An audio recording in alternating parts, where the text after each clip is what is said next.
Hello friends, आप सभी को कैसे हैं। आशा करते हैं आप लोग अपने अपने घरों में सुरक्षित होंगे। तो कल 30 जुलाई को भारत सरकार के द्वारा एक नई शिक्षा नीति 2020 पारित कर दिया गया है। माने उसमें शिक्षा नीति में कुछ बदलाव किए गए हैं। तो न्यू एजुकेशन पॉलिसी 2020 बनाया गया है भारत सरकार के द्वारा। तो आज के वीडियो में हम लोग ये जानने का प्रयास करेंगे कि ये जो नई शिक्षा नीति है उसमें क्या क्या बदलाव किए गए हैं, क्या नया है और क्या क्या चीज़ को बदला गया है। तो इस सब के बारे में हम लोग देखेंगे, है ना। तो ज़्यादा देर ना करते हुए आज के जो वीडियो है उसको हम लोग शुरू करते हैं। नई शिक्षा नीति 2020 की यात्रा, है ना।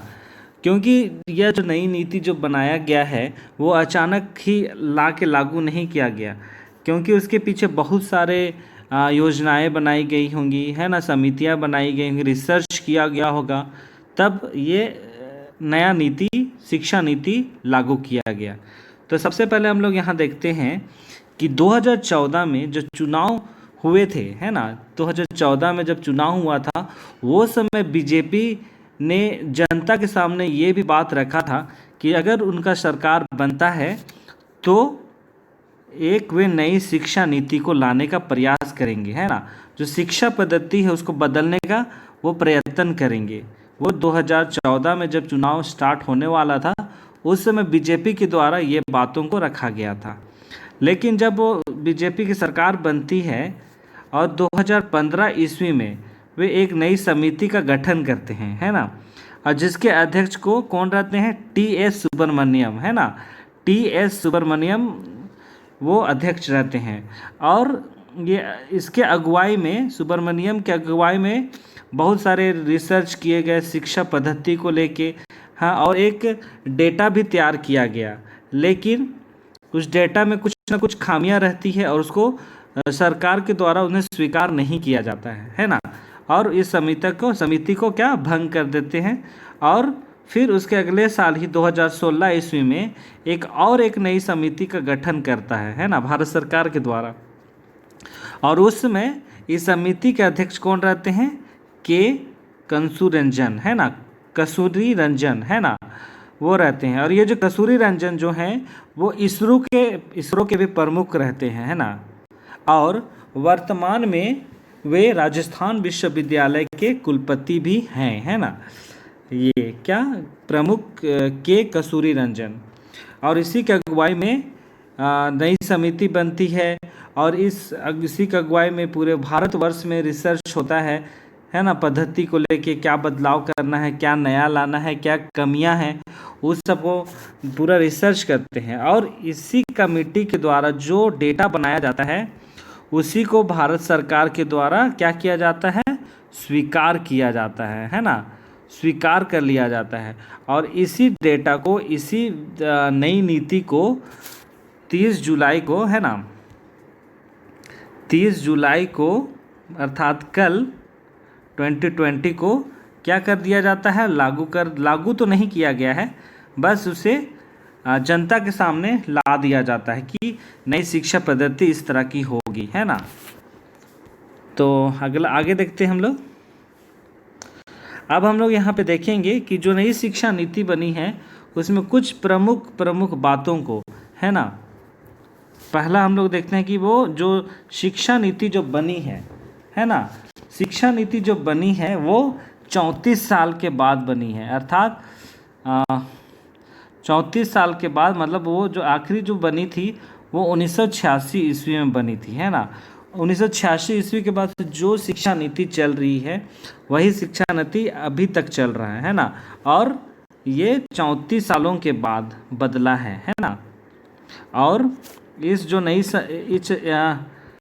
नई शिक्षा नीति बनी है उसमें बोर्ड प्रणाली को अंत कर दिया गया है। अर्थात जिसमें हम लोग 10th देखते थे, फिर +2 देखते थे, ये जो बोर्ड सब था, बोर्ड एग्ज़ाम होते थे, वो सब को क्या बंद कर दिया गया है, ठीक है। और उसमें इसी शिक्षा नीति में एमफिल को भी ख़त्म कर दिया गया है। जैसे कि कोई पीएचडी करना चाहता था तो वो पीएचडी करने से पहले उन्हें एमफिल का डिग्री लेना पड़ता था, एमफिल करना पड़ता था, है ना। और अगला है कि मानव संसाधन मंत्रालय का अंत, और जो अब शिक्षा मंत्रालय बन गया है। और ये जो भारत सरकार का जो मंत्रालय था उसे अब ख़त्म कर दिया गया है, अब उसी की जगह पे शिक्षा मंत्रालय बना दिया गया है। और जो शिक्षा के द्वारा जो भी कार्य होंगे इसी मंत्रालय के द्वारा किया जाएगा। ठीक है, अगला है, अब हम लोग देखेंगे क्या शिक्षा नीति बनी है। ठीक है, 10+2 की जगह 5+3+3+4 पैटर्न को लागू किया गया है ना। उतना दिन हम लोग 10+2 पद्धति को हम लोग देखते थे कि किसी भी सरकारी नौकरी पाना है तो +2 डिग्री होना ही है ना, मिनिमम।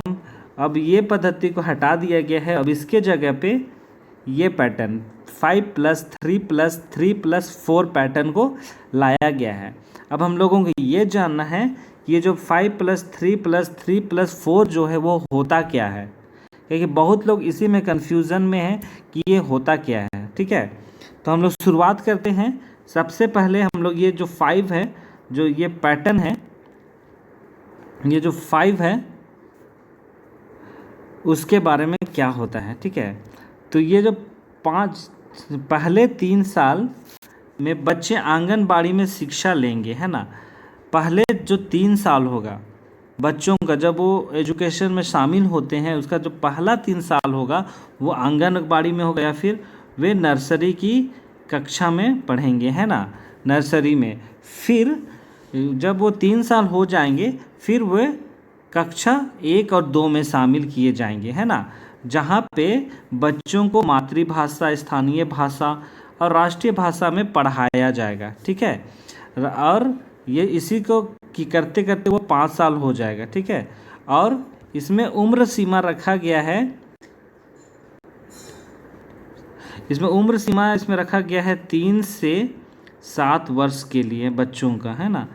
बच्चे लोग 3 वर्ष में होंगे और वे स्कूल में या आंगनबाड़ी हो या नर्सरी हो उस पर वो दाखिला लेंगे और वहाँ से वे शिक्षा हासिल करेंगे। और यहाँ से जब 3 साल हो जाएगा उसके बाद वो कक्षा 1-2 में जाएंगे, और जहाँ पे बच्चों को स्थानीय भाषा हो या मातृभाषा हो या राष्ट्रीय भाषा हो उस पे बच्चों को शिक्षा दी जाएगी। ठीक है,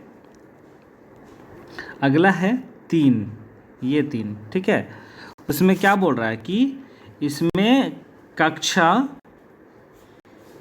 3 से 5, है ना, कक्षा 3 से 5 के बच्चों के लिए होगा ये। ठीक है, और इसमें होगा नर्सरी से, अर्थात 0 से लेके 2 तक कक्षा, है ना। और ये वाला में जो बोल रहा है कक्षा 3 से 5 में, उसमें बच्चों को बेसिक नॉलेज दिया जाएगा, चाहे वो मतलब जो भी पढ़ाई होगा, चाहे मैथ हो, साइंस हो या ह्यूमैनिटीज़ के बारे हो या एक्स्ट्रा एक्टिविटीज़ कराया जाए, तो इस सब बच्चों को बेसिक नॉलेज दिया जाएगा, जो खेल के माध्यम से ही बच्चों को पढ़ाया जाएगा, है ना। इसमें बस बच्चों को जो भी सब्जेक्ट होता है उसके बारे में बेसिक नॉलेज दिया जाएगा या फिर इंट्रोडक्शन दिया जाएगा बच्चों को, है ना, जो उतना बच्चों पे बर्डन नहीं पड़ेगा, है ना। उसके बाद अगला है ये 3 के लिए। ठीक है, इसमें क्या होगा, इसमें 6 to 8 कक्षा के बच्चों के लिए होगा। ठीक है, 6 to 8 के लिए, और इसमें बच्चों को कौशल विकास के बारे में पढ़ाया जाएगा, मतलब स्किल डेवलपमेंट, है ना, स्किल डेवलपमेंट के बारे में पढ़ाया जाएगा। और इसमें बच्चों को मतलब ये सब पढ़ाया जाएगा, है ना, जो नॉर्मल सब्जेक्ट होते हैं जैसे इंग्लिश, मैथ, हिंदी, साइंस, ये सब पढ़ाया जाएगा, लेकिन साथ ही साथ बच्चों को 6 to 8 के बच्चों के लिए बच्चों को शिक्षा के साथ साथ स्किल डेवलपमेंट का भी पढ़ाया जाएगा। इसमें बच्चों को कंप्यूटर, है ना, कंप्यूटर के बारे में पढ़ाया जाएगा, या फिर एक्स्ट्रा एक्टिविटीज़ में चाहे कारपेंटरिंग हुआ, गार्डनिंग हुआ, ये सब के बारे में पढ़ाया जाएगा। और जो कंप्यूटर है उसमें बच्चों को कोडिंग डिकोडिंग के बारे में भी पढ़ाया जाएगा, है ना। बच्चों को कंप्यूटर में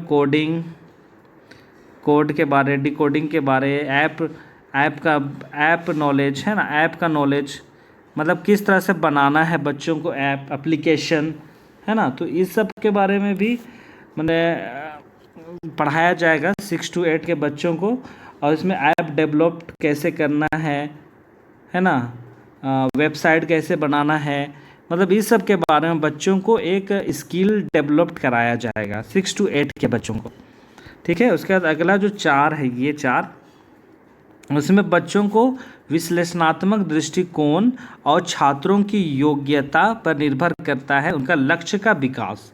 मतलब इसमें बच्चों को इसमें होगा 9 से लेके 12 के बच्चों के लिए, माने वर्ग के बच्चों के लिए इसमें पढ़ाया जाएगा, ठीक है। और इसमें यही दिखाया जाएगा, बच्चों को पढ़ाया जाएगा कि उन्हें अपना सब्जेक्ट कैसे चुनना है आने वाली उच्च हायर एजुकेशन के लिए, है ना, अपने लाइफ के लिए किस तरह से कार्य करना है। मतलब इसमें मतलब पूरा ऊंचे रीति से, माने ऊंचा सोच से बच्चों को पढ़ाया जाएगा, ठीक है। माने जो सब्जेक्ट जो होता है वो अलग पढ़ाया जाएगा ही, है ना, वो सब रहेगा ही, लेकिन इसमें बच्चों का जो दृष्टिकोण है आने वाले जीवन के लिए, उनका फ्यूचर के लिए, कैरियर के लिए, तो उनको तैयार किया जाएगा। माने जैसा यहाँ पे हम लोग स्किल डेवलपमेंट देखें, तो मतलब यहाँ से बच्चों को मतलब पूरा तैयार किया जाएगा, है ना, यहीं से। और जब स्कूल से निकलेंगे तो वो पूरी रीति से तैयार होके ही निकलेंगे, है ना, पूरी रीति से तैयार होके निकलेंगे एक आने वाले जीवन के लिए, अपने कैरियर के लिए वो पूरी रीति से तैयार रहेंगे, है ना, कि आगे चल के मुझे करना क्या है, मुझे किस विषय में पढ़ाई करना है, मुझे क्या विषय लेना है अपने कैरियर के लिए। मतलब ये सब के बारे में इसमें बच्चों को डेवलप्ड कराया जाएगा, है ना, उनका जो गोल होगा, उसका मकसद होगा, उसको डेवलप्ड कराया जाएगा, ठीक है। तो यही है पैटर्न 5+3+3+4 पैटर्न। तो इतना समझ में आ गया है ना। अगर समझ में नहीं आया है तो आप लोग पूछ सकते हैं। और जैसे यहाँ पे जैसे नीचे में लिखा हुआ है कि विषय चुनाव भी सिखाया जाएगा, जैसे अभी मैंने बताया कि विषय को चुनना है ना। और यहाँ पे और एक यही मतलब यहाँ पे विषय चुनने के लिए बताया जाएगा कि अगर हम 11-12 में करेंगे तो हमें क्या विषय लेना है, 11-12 निकल जाने के बाद मुझे क्या विषय लेना है, ये सब के बारे में सिखाया जाएगा, ठीक है। इतना ये पैटर्न समझ में आ गया। उसके बाद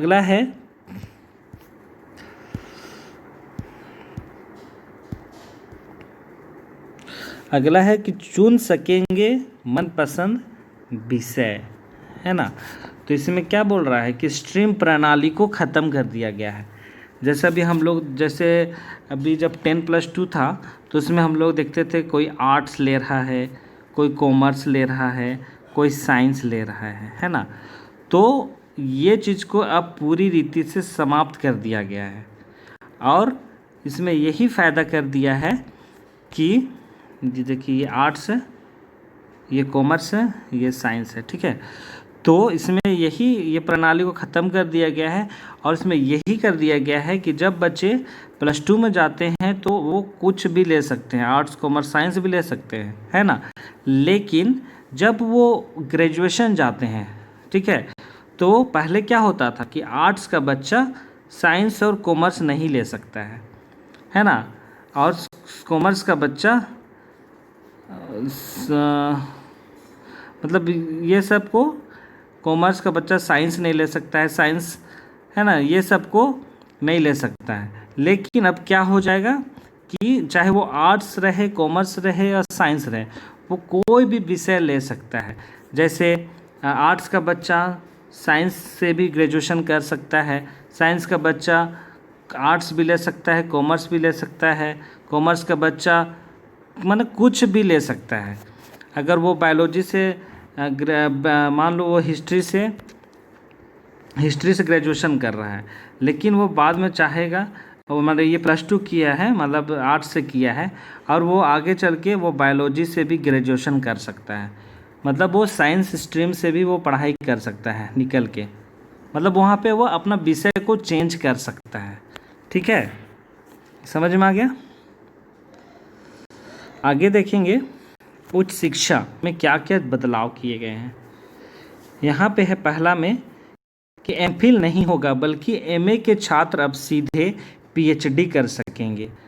तो क्या होता था कि पीएचडी करने के लिए एमए करना पड़ता था पहले, है ना। एमए करने के बाद एमफिल करना पड़ता था, है ना, एमफिल करना पड़ता था, उसके बाद पीएचडी होता था। ठीक है, पीएचडी, है ना, होता था। लेकिन अब क्या कर दिया गया है कि वो एमए लिखेगा उसके बाद वो डायरेक्ट पीएचडी भी कर सकता है, पीएचडी। ठीक है, ये एमफिल को समाप्त कर दिया गया है। आगे है स्कूल और उच्च शिक्षा में संस्कृत को बढ़ावा दिया जाएगा। जैसे शुरुआत में ही मैंने बताया कि मातृभाषा में, स्थानीय भाषा में या राष्ट्रीय भाषा में, तो ये बहुत बच्चों का संस्कृत भी हो सकता है। माने स्कूल में या उच्च शिक्षा या कॉलेज हुआ, यूनिवर्सिटीज़ हुआ, वो सब में संस्कृत को बढ़ावा दिया जाएगा, चाहे उसका विषय रहे या ना रहे, संस्कृत को पढ़ाया जाएगा। ठीक है, और अगला है कि हर कॉलेज में संगीत, कला और साहित्य की शिक्षा दी जाएगी। मतलब एक्स्ट्रा एक्टिविटीज़ कराया जाएगा, है ना, जो भी एक्स्ट्रा एक्टिविटीज़ कराया जाएगा, व्यवहारिक शिक्षा दी जाएगी संगीत के क्षेत्र में, कला के क्षेत्र में, साहित्य के क्षेत्र में। हर कक्षा में, मतलब हर कॉलेज में अब सारे विषय पढ़ाई जाएंगी, चाहे उनके पास पहले सुविधा रही हो या ना रही। पर जब ये शिक्षा नीति लागू कर दिया जाएगा उसके बाद सभी कॉलेजों को इसके लिए भी उनको अपना तैयार करना पड़ेगा, मतलब ये सब की भी शिक्षा उनको दी जाएगी। ठीक है, समझ में आ गया।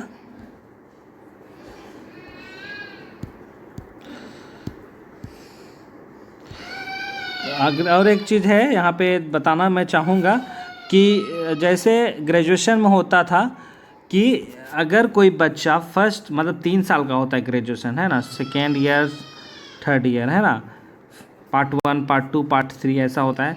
और अगर कोई बच्चा बायो से पढ़ाई कर रहा है ना, ग्रेजुएशन कर रहा है, और लेकिन जब वो सेकेंड फाइनल करता है वो फर्स्ट ईयर को, और वो सेकेंड ईयर प्रवेश करने वाला रहता है, और उसी समय उसको लगता है कि वो गलत सब्जेक्ट चूज़ कर लिया है, उसे मैथ से ग्रेजुएशन करना चाहिए, है ना, तो वह उसका जो पहला साल जो होगा वे अब वेस्ट नहीं होगा, है ना। तो जब वो पहला साल में उसको छोड़ेगा तो उसको क्या होगा, उसे सर्टिफिकेट डिग्री मिलेगा, है ना, सर्टिफिकेट डिग्री। फर्स्ट ईयर में अगर वो छोड़ता है तो उसको सर्टिफिकेट डिग्री मिलेगा। ठीक है, सर्टिफिकेट डिग्री मिलेगा। और अगर वो 2 साल में छोड़ता है तो उसको डिप्लोमा डिग्री मिलेगा। और अगर वो 3 माने कंप्लीट करता है तो उसको पूरा 3 साल का डिग्री दिया जाएगा। ठीक है, ये चीज़ समझ में आ गया।